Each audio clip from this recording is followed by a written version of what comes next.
Hello guys, welcome back to Captain TAS. I am Captain Arish Srivastav and today's topic is magnetism, both Earth magnetism and aircraft magnetism. So let's start with Earth magnetism. First topic that we're going to discuss is true direction. So true direction refers to the direction made by the axis of the Earth, that is the line joining the north and the south true poles around which the Earth rotates. So for example, if this is the Earth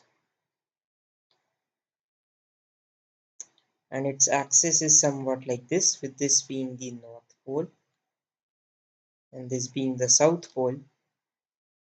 So if you're pointing towards this direction, towards this pole, you're pointing to the true north. Similarly, if you're pointing to this direction, that is the South Pole, you will be pointing towards the true south direction. Now, generally, the instrument which we use to figure out our direction is a magnetic compass. As the name suggests, it involves magnets and magnetic fields. Now, it does not point towards the true north or true south, it points towards the magnetic north or magnetic south, which is a little offset from the true north and south. As you can see in this illustration, this line,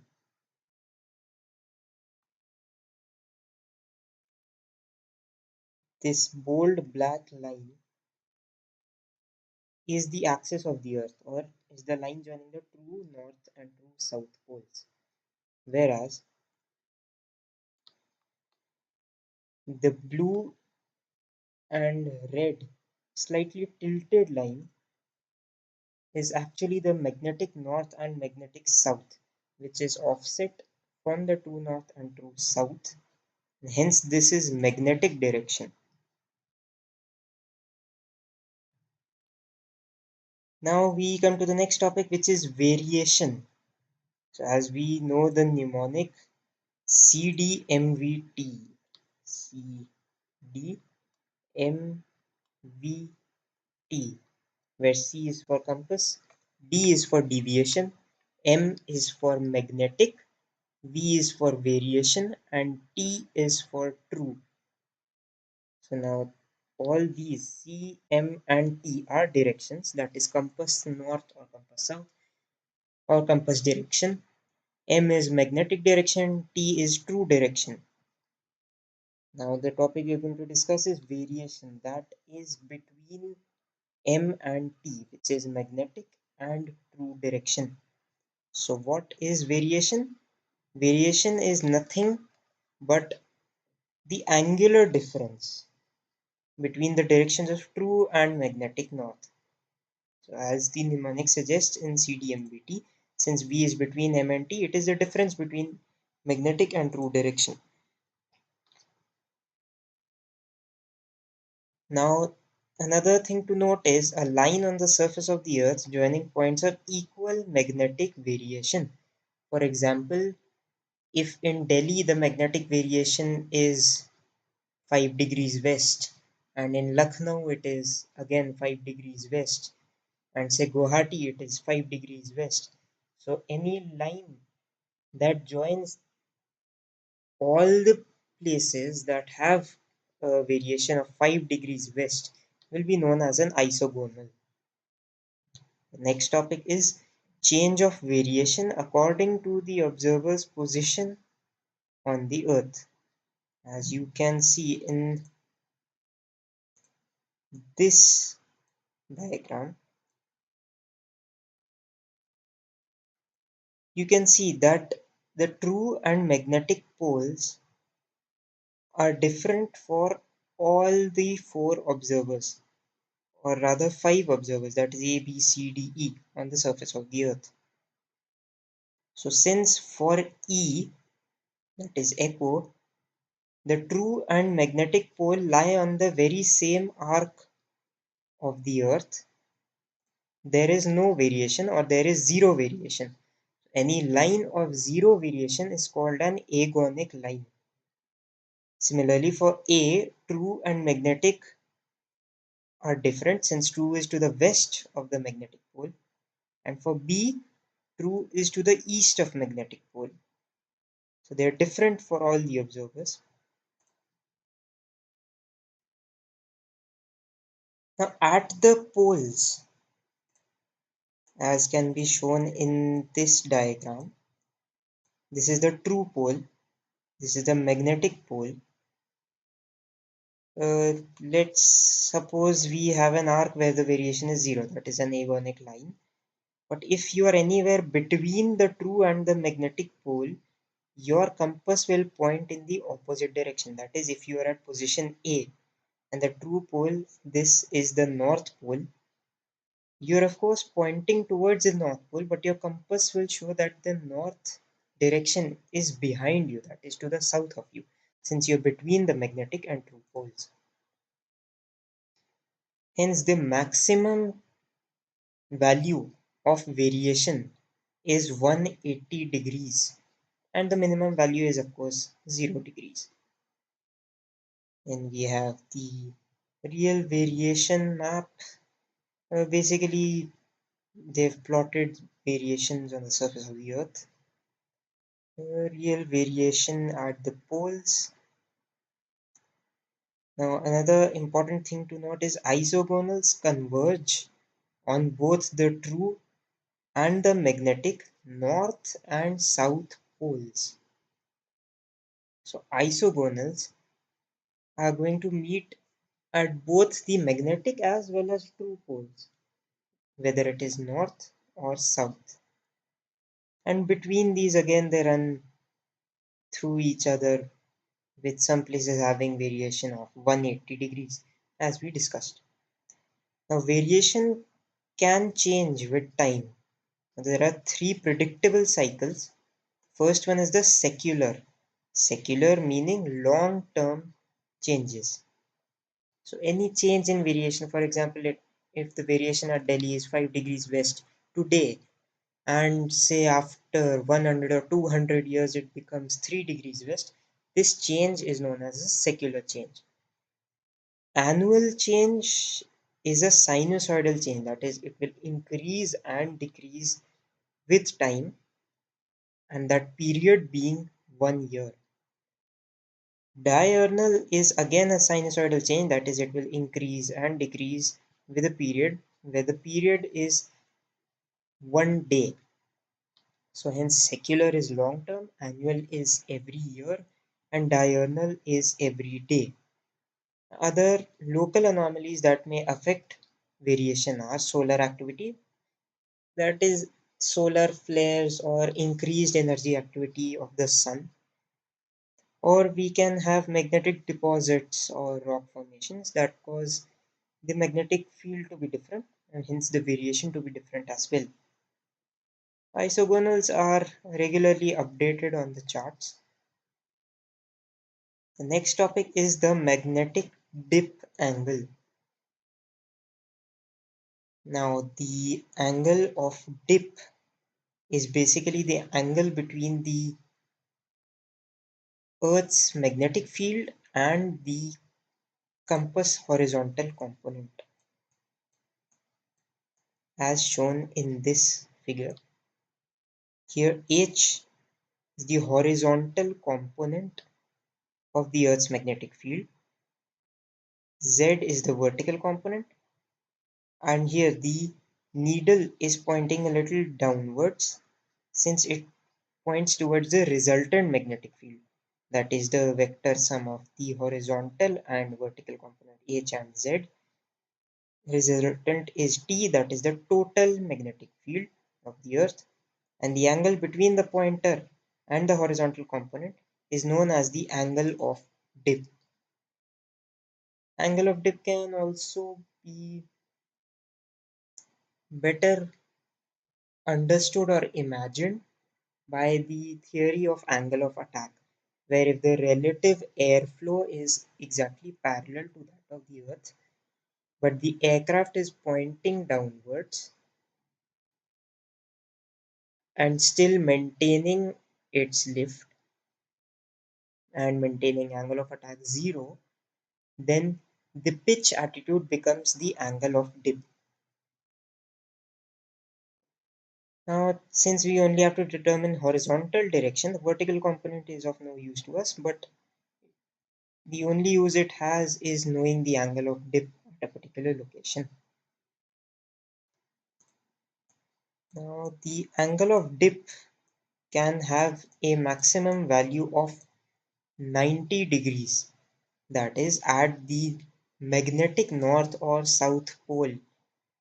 The compass pointer will try to stand completely vertical, that is, completely perpendicular to the earth, that is 90 degrees.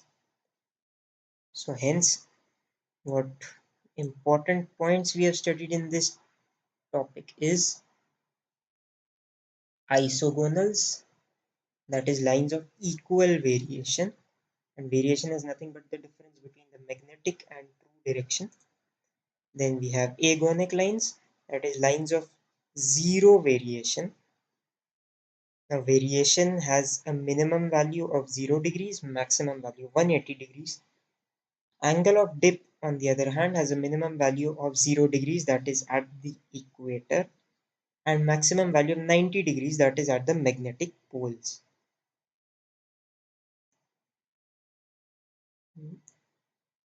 The next topic we will discuss is deviation. So as we studied in the CDMVT mnemonic, deviation is nothing but the difference between the compass direction and the magnetic direction. The compass direction is basically what your compass shows, and the magnetic direction is, of course, what in reality is your direction. So for example, if your magnetic compass shows a direction of 000 degrees north, but in reality you're pointing towards 010 degrees north, that is magnetically, then your deviation will become 10 degrees. Whether it is to the east or west, we will study further.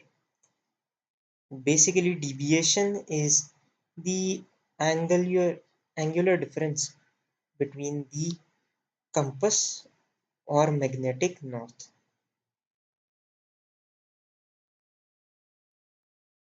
Now, application of variation and deviation. Okay, another thing to note is if the variation is given to be west, then your magnetic north is to the west of true north. Similarly, if the variation is east, your magnetic north will be to the east of your true north. So let's draw it out.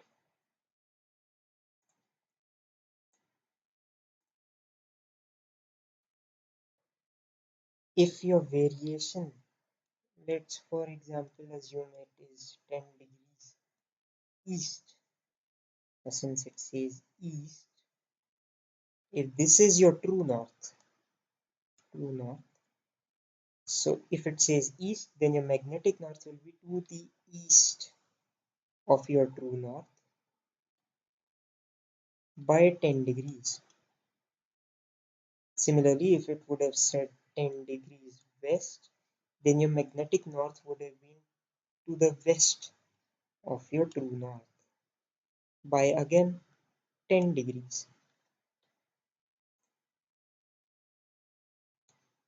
So a powerful or helpful mnemonic here is variation west, magnetic best, and variation east, magnetic least.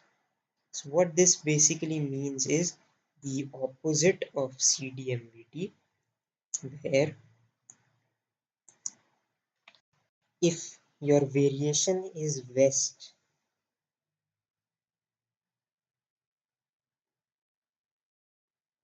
so what this basically means is the opposite of CDMVT, that is TVMDC.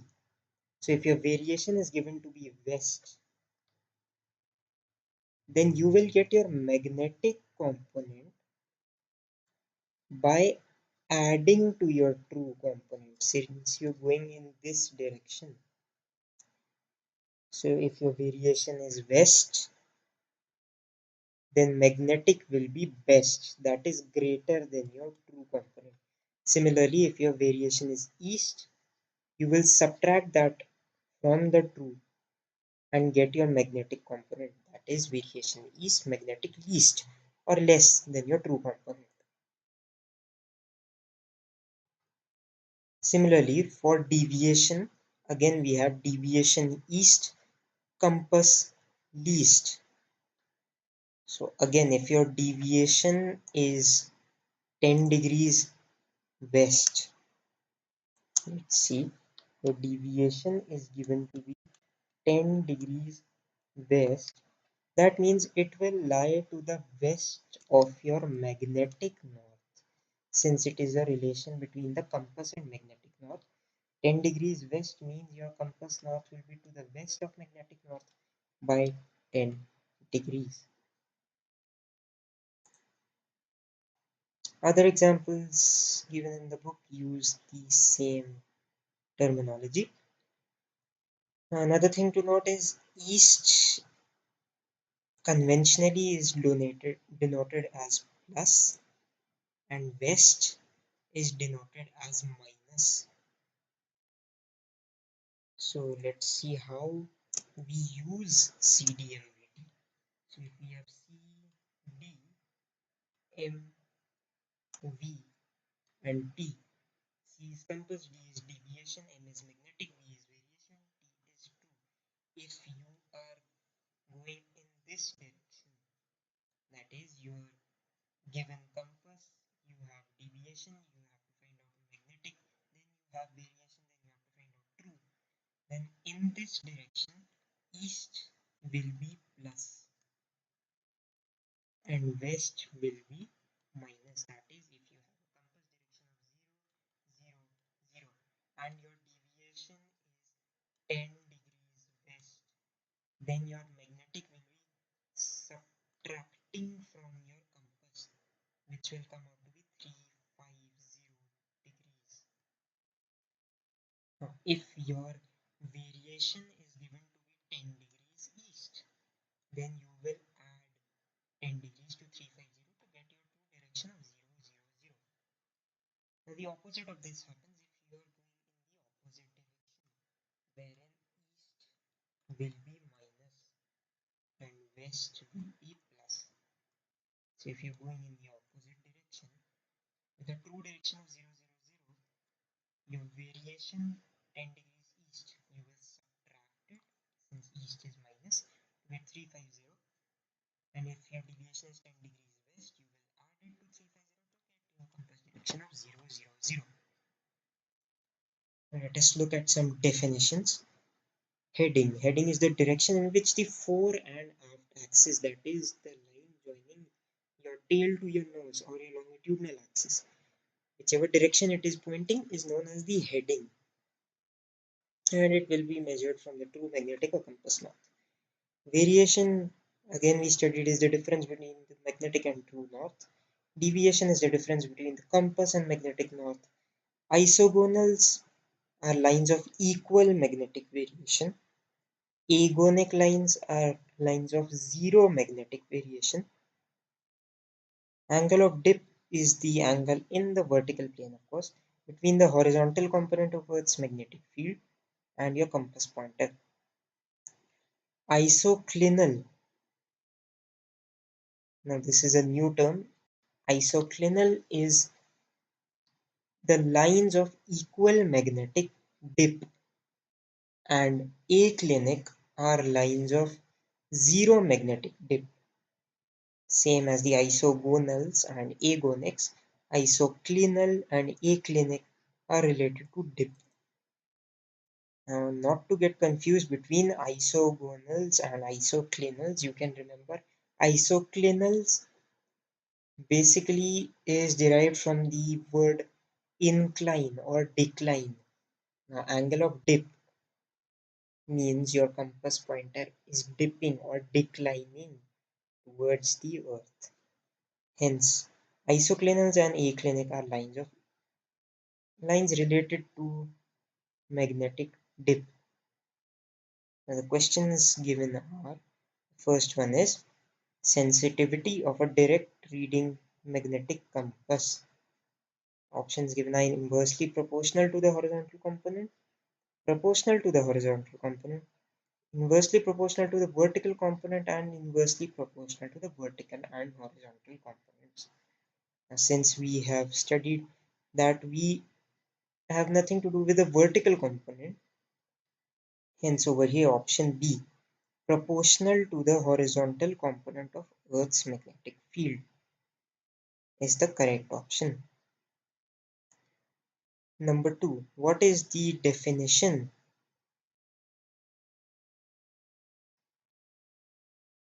Let's start with the questions given at the back of the book. First one is, the sensitivity of a direct reading magnetic compass is option A, inversely proportional to the horizontal component of Earth's magnetic field. Option B is proportional to the horizontal component of Earth's magnetic field. Option C and D can be eliminated since we have nothing to do with the vertical component to assume direction.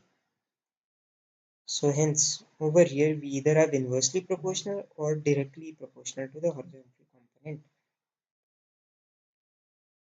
Now if the horizontal component field is stronger, then your compass will also show directions more accurately, hence it will be more sensitive. So the correct option over here is B, proportional to the horizontal component of Earth's magnetic field. Option correction. Question number 2 is, what is the definition of magnetic variation? Option A, angle between the direction indicated by compass and magnetic. That is wrong since that is deviation. Option B is the angle between true north and compass north. Again wrong since there is no specific term for the angle between true and compass north, since deviation and magnetic and variation come in between. Option C is angle between magnetic north and true north. Option C over here is obviously correct. Question number 3 is, at the magnetic equator. Option A, dip is 0. Option B, variation is 0. Option C, deviation is 0. Option D, the isogonal is an agonic line. Now, since we learned that angle of dip will be 0 at the magnetic equator and 90 degrees at the magnetic pole, hence option A is correct. Question number 4. Which of these is the correct statement about the Earth's magnetic field? Option A, it acts as though there is a large blue magnetic pole in northern Canada. Option B, angle of dip is the angle between the vertical and total magnetic force. Option B is incorrect since it involves the vertical component. Option C is, it may be temporary, transient, or permanent. This is again incorrect. Option D is, it has no effect on aircraft deviation. Again, this is incorrect since deviation lies between compass and magnetic north. Hence, option A, it acts as though there is a large blue magnetic pole in northern Canada, is the correct option, as we saw in this particular figure, where the blue pole on the earth is somewhere in northern Canada. Question number 5 is, where is a compass most effective? About midway between the Earth's magnetic poles, in the region of the magnetic south pole, in the region of the magnetic north pole, and on the geographic equator. So by elimination, it won't be the most effective at either of the poles since the angle of dip will be maximum and hence will induce errors. So option A, about midway between the Earth's magnetic poles, is the correct option. Question number 6 states the value of variation. Option A is 0 at the magnetic equator. Option B has a maximum value of 180. Option C has a max value of 45 degrees east or west. And option D cannot exceed 90 degrees. So option A is incorrect since it is related to angle of dip. Option C and option D again are incorrect. Option D is related to angle of dip. Option B has a maximum value of 180 is the correct answer. Question number 7 is the agonic line. Option A is midway between magnetic and north and south poles. Option B follows the geographic equator. Option C is the shortest distance between the respective true and magnetic north and south. And option D follows separate paths out the North Pole, one currently running through Western Europe and the other through the USA. Now, the agonic line, by the process of elimination, the first three options are incorrect since they don't make sense and are not related to the agonic lines. Option D, however, follows separate paths out of the North Polar region, one currently running through Western Europe and the other through the United States of America, is the correct option. Question 8 is the angle between true north and magnetic north. Since we know the mnemonic C, D, M, B, T, so between M and T we have V, that is variation. Option B is correct. Question number 9. The value of magnetic variation on a chart changes with time. This is due to movement of the magnetic poles causing an increase in magnetic field causing an increase, reduction in the magnetic field causing a decrease, movement of the magnetic poles which can cause either an increase or a decrease. Since we saw the changes are sinusoidal, that is they may increase or decrease. Option D is correct. Isogonal lines converge as follows. Since we learned they converge both at the north and south magnetic as well as geographic poles. Option B is correct. Question number 11 is what is the maximum value of dip angle? We saw at the poles max value of dip angle is 90 degrees, that is perpendicular. Option C is correct. Question number 12, what is the dip angle at the south magnetic pole? Again, since it is at the pole, we have option B 90 degrees. What is a line of equal magnetic variation? Variation is gonal, hence option B, and isogonal is the correct answer. Question number 14 is if variation is west. So variation is given to be west. It is related to the true and magnetic. So magnetic north will either be to the west of the true north or true north will be to the east of the magnetic north. Option A is incorrect. Option B involves compass, hence it is incorrect. Option D also involves compass north, hence it is incorrect. Option C, true north is to the east of magnetic north, is the correct option. You can try question number 15 on your own using the CDMVT mnemonic and thumb rules and arrive at the answers. If you have any doubts, you can of course let us know and we'll solve it for you.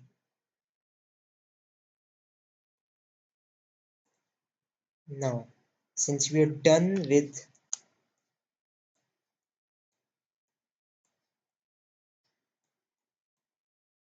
so this concludes the chapter on Earth magnetism. The next chapter or next topic that we are going to discuss is aircraft magnetism. So let's just write it down over here. We have aircraft magnetism.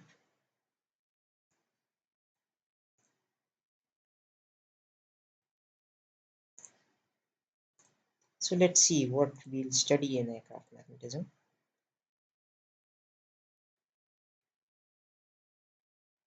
So the first topic is of course given in the book is deviation. Since we know deviation is the angular difference between compass and magnetic north. And deviation west means compass best. Deviation east means compass least, as we have studied. Now let's talk about compass swing. Now the magnetic compass of an aircraft has certain errors at certain directions or headings. So a compass swing is performed to note down these errors and to eliminate them. And if there are any residual errors, then note them down again somewhere. So aims are to observe and determine the deviation in different directions and to correct or remove such deviations, and if there are any residual deviations they are noted down and put in the cockpit in the form of a compass deviation card. Now, among the two types of magnetism for aircraft, the first one is hard iron magnetism. Hard iron magnetism is basically caused by permanent hard iron and it can be resolved into the three components and they are fixed for a given aircraft and will not change with aircraft heading. So hard iron magnetism will not change with heading and is fixed for an aircraft. So you can say it is permanent or fixed. The next one we have is soft iron magnetism. Soft iron magnetism is basically induced by surrounding fields. That is because of the Earth's field or any electrical activity in the aircraft or because of certain metallic components in the aircraft.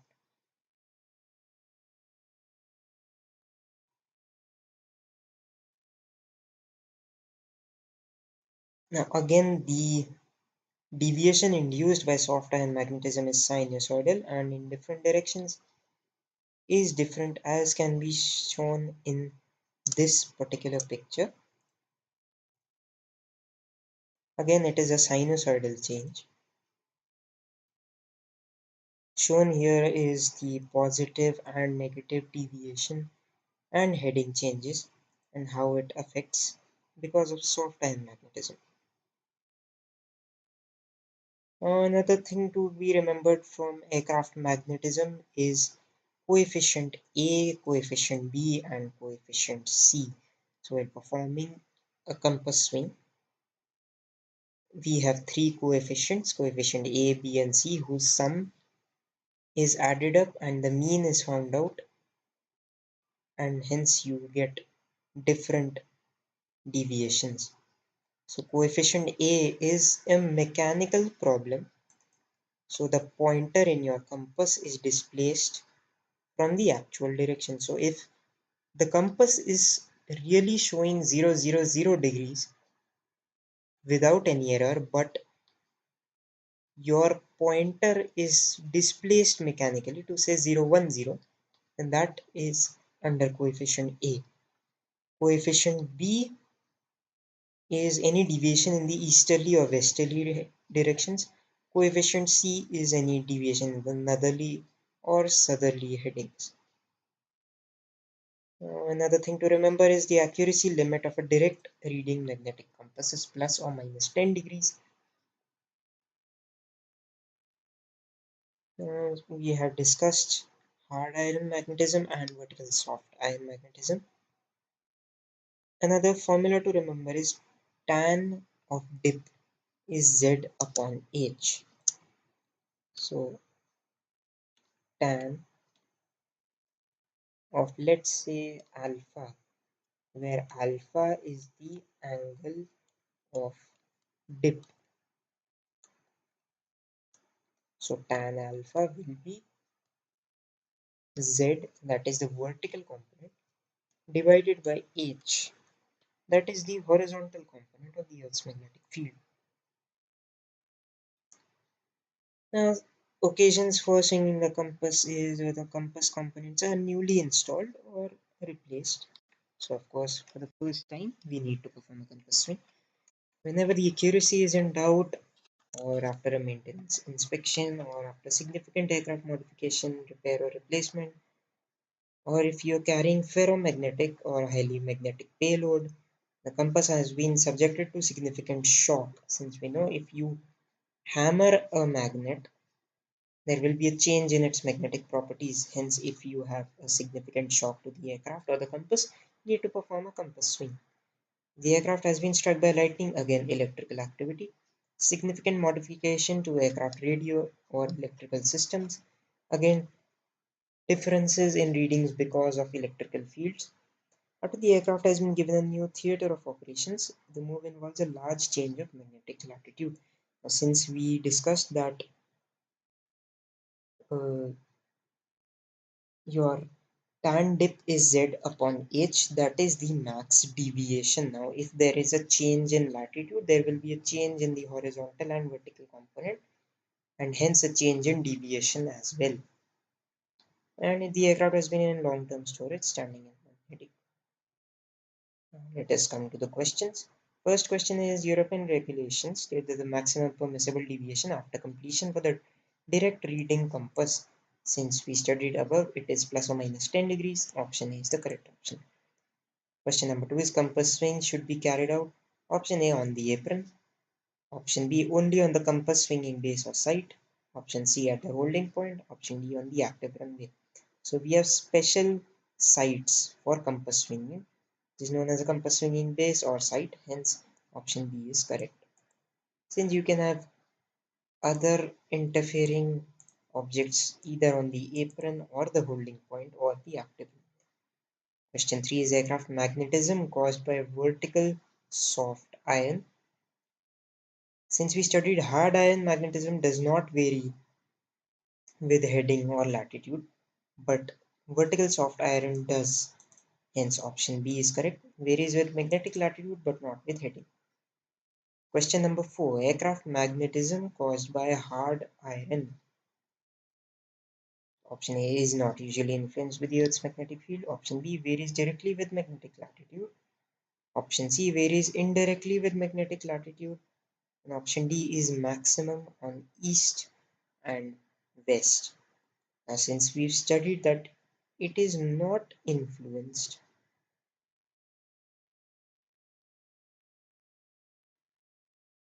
by magnetic latitude, so your correct answer over here should be option A, but given in the book is option B since it is a misprint. Hence, aircraft magnetism caused by hard iron, option A, is not usually influenced by the Earth's magnetic field. Question number 5 is the aim of a compass swing is. We have three statements and four options. Statement 1 is to find deviation on the cardinal headings. Cardinal headings are north, south, east, and west, and to calculate coefficient A, B, and C. Statement 2 is to eliminate or reduce the coefficient found. And statement 3 to record any residual deviation and to prepare a compass correction card. So all three statements are correct. Hence, option C is the correct answer. Question number 6 deviation due to coefficient A. Coefficient A, since we saw, is a mechanical problem due to a lubber line. Hence, option D is correct. That concludes our topic of magnetism, that is aircraft and earth magnetism. Thank you for tuning in. Let me know if you have any doubts and we'll clear them for you. Thank you and good day. Thank you for tuning in. Let me know if you have any doubts and we'll clear them for you. Thank you for tuning in to Captain Tas. Have a good day.